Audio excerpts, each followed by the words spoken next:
Olá pessoal, vamos falar um pouquinho aqui do John Presper e o John Macaulay, né? Não sei como pronunciar exatamente o nome de ambos.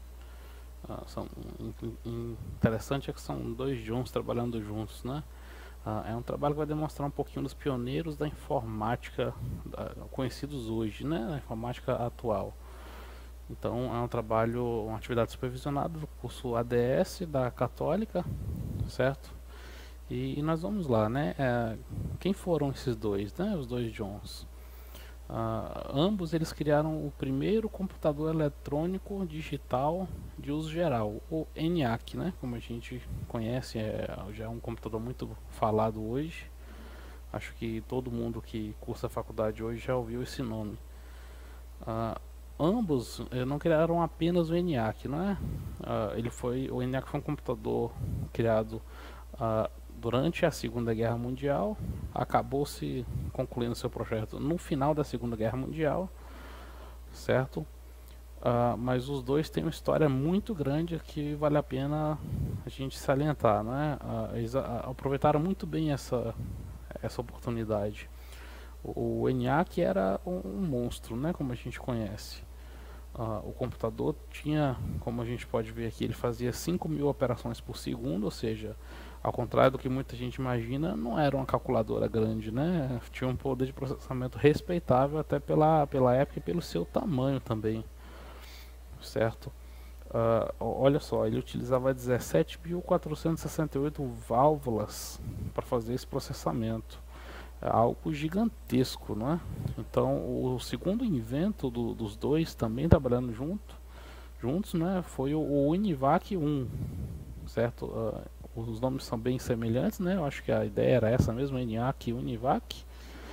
O Univac basicamente pode-se dizer que era uma versão melhorada e compacta do ENIAC, certo? O Univac ele tinha capacidade de executar 1905 operações por segundo, que não é um número tão grande quanto do ENIAC, mas era um computador comercial, certo? Feito em escala e foi o primeiro registrado nos Estados Unidos. O primeiro computador a ser vendido nos Estados Unidos. Qual é a importância do Univac, a importância do ENIAC, certo? Hoje para a nossa geração. A gente pode não pensar muitas vezes nisso, mas em algum momento o computador deixou de ser um projeto científico tratado apenas por cientistas, por fanáticos, e passou a ser uma ferramenta útil, não é? Imagina, hoje a gente não consegue imaginar a vida sem um computador, mas naquela época não existiam computadores. Então as pessoas tinham que imaginar o que seria uma vida com um computador. Qual é o uso que alguém poderia ter para uma capacidade de processamento como a do ENIAC de 5.000 operações por segundo, por exemplo.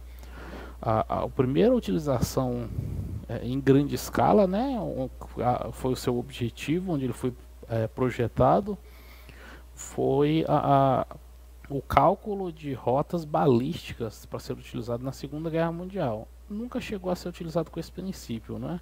Ele ficou pronto algum tempo depois da Segunda Guerra, então acabou que o seu objetivo inicial não foi atingido. Mas ele funcionava, não é? Depois disso tudo, ele conseguia realizar todos esses cálculos, toda essa dinâmica. Então, sobrou-se ali um projeto muito grande, muito dinheiro investido, e todos começaram então a pensar em utilidades para esse projeto. Onde nós utilizaríamos agora o ENIAC, né? Para que serviria? Então, é difícil pensar dessa maneira, mas o Univac, que foi o primeiro computador comercial depois do ENIAC, a primeira utilização dele foi no Pentágono americano. Eles nunca descreveram qual era o papel dele dentro do Pentágono, não é?